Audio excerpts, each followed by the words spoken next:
I'm not big on New Year's resolutions, but what I do love is that weird period between Christmas and its first few days of January, where everyone is just reflecting on how their lives can just be a little bit better in that following year. Starting a fitness journey can be very daunting, and believe me, you're not the only one who's fallen off the bandwagon when you've had this goal of losing weight or improving your fitness or your strength, and after a few weeks it gets too difficult and then you just drop the ball altogether. As a personal trainer and someone who's been training for 10 years across multiple disciplines, if I had to start my fitness journey again, this is how I would do it. So point number one is that the goal needs to be crystal clear. I love big goals, saying like I'm going to lose 20 kilograms in a year, or I'm going to run my first marathon.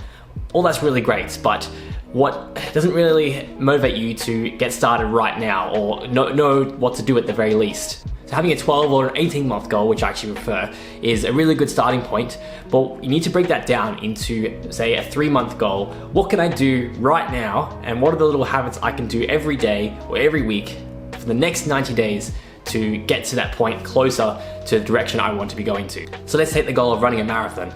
I need to be able to run 10 kilometers in the next 90 days. So you can set yourself a 10K event or just a day where you're going to run 10 kilometers in total.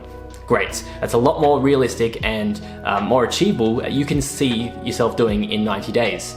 The other thing that needs to be about it is like what you're going to do in those 90 days leading up to, say, a 10-kilometer run. So it's those habits that lead up to it. Ideally, again, picking one habit or a maximum of 3 habits that you can do over the next 90 days so you can run your first 10K, which then eventually gets you closer to running your first marathon. The same with losing weight. Let's say your goal is to lose 20 kilograms by the end of the year. Maybe after 90 days, we can lose 5 kgs. That's a lot more achievable and more realistic for you to achieve. So that way your habits could be improving your protein habits, so increasing your protein frequency. It's also about reducing your snacking. And also I'm going to strength train 3 times a week. Could be a really good starting point in locking in the clear goals that you need to be able to achieve your bigger goal or vision that you have. My second tip is to have a training plan. It does not need to be perfect at all, but just like having a recipe where you have a step-by-step instructions and you have all the ingredients out on your bench ready to cook the meal that you desire, it's the same with training. You need to have all the questions listed out clearly, your sets and reps of your exercise, what exercise you're going to do, how many days a week you're going to be training.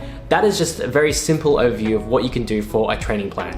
And there's so many options out there. So whether you invest in a coach or, say, a digital program online that you find, or even just heck, using AI these days, you can get a very simple program from AI, which is going to be really helpful for just getting started. That's the key thing here. Don't worry about making it perfect. It's about getting started. And when you have those days where you don't feel like going to the gym, or the gym is even busy, or you're just not really sure what to do, having that plan in place is really going to help you get started in getting further along on your fitness journey. If you're someone who's a little more old school in terms of writing down their workouts, then I do have a 90-day training journal that you might want to check out on Amazon. On the first page, it gives you space to really lock in for the next 90 days what you want to achieve out of your training plan. Then every single page after that, as you can see, is just a template of the exact same thing where you can write down your sets and reps of every exercise, a space to write your cardio in, and also it gives you a little prompts at the end to rate the intensity of your session, your sleep quality, food, and just your biggest wins, because that's going to be really important to stay motivated, because training, it's not perfect every single day. So as long as you can take a small win from here and there, it's going to really help you get closer to achieving the goal that you really want to have. So if you're interested, there's a link in the description below. My third and final point is talking about nutrition and how you can keep it simple. I'm not even going to discuss what foods you should be eating and what foods should give you energy. We're going to talk about more about the habits, because most people know what foods they should be eating, but they lack the habits and the structure that keeps them consistent with their nutrition plan. Breaking bad habits and forming new ones is the most difficult part. So let's go back to that first point where you're just going to pick 1 to 3 habits that you can focus on to move the needle in the right direction. Again, don't worry about changing your whole nutrition lifestyle, just start with those habits. So for example, it could be hydration. You're going to drink 3 liters every day by carrying around a water bottle with you. And say, for example, this water bottle is 1 liter in capacity. So very easy. You just have to fill it up 3 times in a course of a day for 3 liters. Another habit could be, I'm going to reduce my snacking. So let's say you go to the office and what leads to snacking is that there's snacks provided for you. So perhaps you could ask your employer at your work or whoever's organizing the snacks, can we have some healthier alternatives like fruit or protein bars? Or you can bring your own, or you can just reduce your snacking overall. And your third habit, because remember you're going to have a maximum of 3 habits that you want to change over the next 90 days, is for having a reminder or an alarm on your phone every single time you're planning to have a meal. Because when you're overworking or you're stressed, you often skip meals, and that results to you binging later on. So you have an alarm as a reminder to have that meal break, even if it's just 10-15 minutes.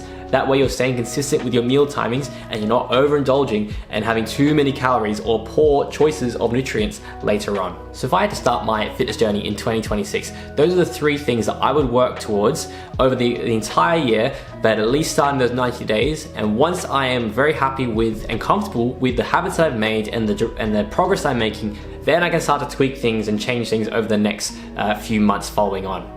If you enjoyed this video, please give us a like and subscribe if you want to see more. Put a comment down below. What's your goal for 2026 and what do you do for the next 90 days? I would love to read them all and help you along as much as I can. If you are interested in coaching inquiries, there's a link to my website down below. You can contact me there. Thank you again so much for watching, and we'll see you next week in the next video.